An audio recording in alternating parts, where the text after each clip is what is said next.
Hi everyone, I hope you're doing well.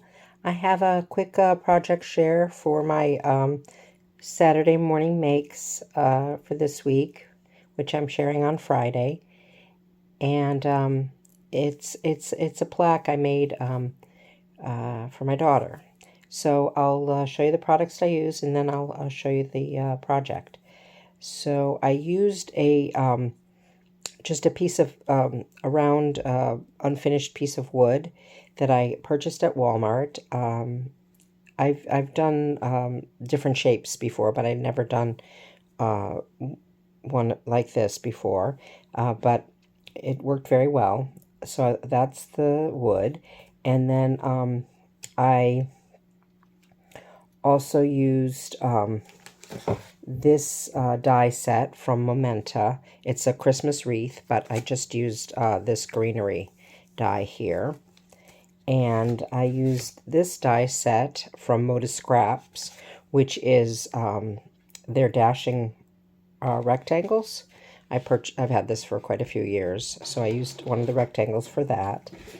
And I used this mini flower hand punch for the flowers, and some paper tray autumn rose cardstock for the flowers, and some paper tray. I can't remember the name of the green, but I think it was paper tray ink for the green as well. And then for the stamp, I used this penny black stamp called Everything is Possible from 2003. Which I really love, that says, "When nothing is sure, everything is possible." And it's by the British author Margaret Drabble.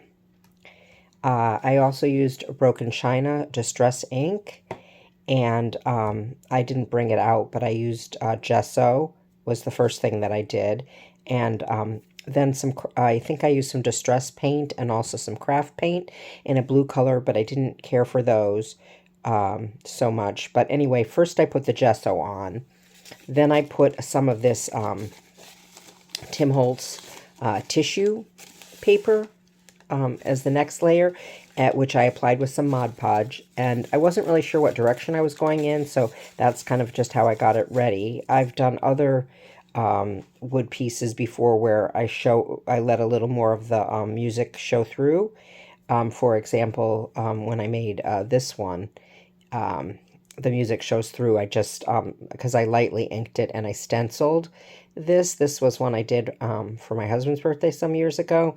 We like to do kind of little posters or plaques or something that can be at the birthday person's table setting. So this one was done that way. But in this case, as I progressed, it turned out that, it wasn't going to work as well for the music to show through. So after I did the tissue paper and gessoed it, then I went over it with a couple of colors of paint, like I mentioned, the distress paint and some kind of craft paint. But the color wasn't really right, so when it dried, I just reapplied the gesso, and that was like having a blank canvas. And then I was able to ink it with this, with a distress ink and Broken China, and I liked how that turned out better. And then I glued down the greenery and gessoed that. And then for the flowers, I formed them with a stylus on a mouse pad and colored the centers with a gold gel pen. And then I used Mod Podge on those as well, because it will make them stiffer so that they don't flatten when you put them on. So that's what I did with that. And I also painted the back and used gesso on it, and then covered it with this this Lawn Fawn paper. And I've edged a circle in the Broken China, and I will be writing a message on that. And then it will sit on a a little wood easel at my daughter's place setting for her birthday. So that is my project share for today. Hope everyone's doing well, and you have a great weekend. Bye.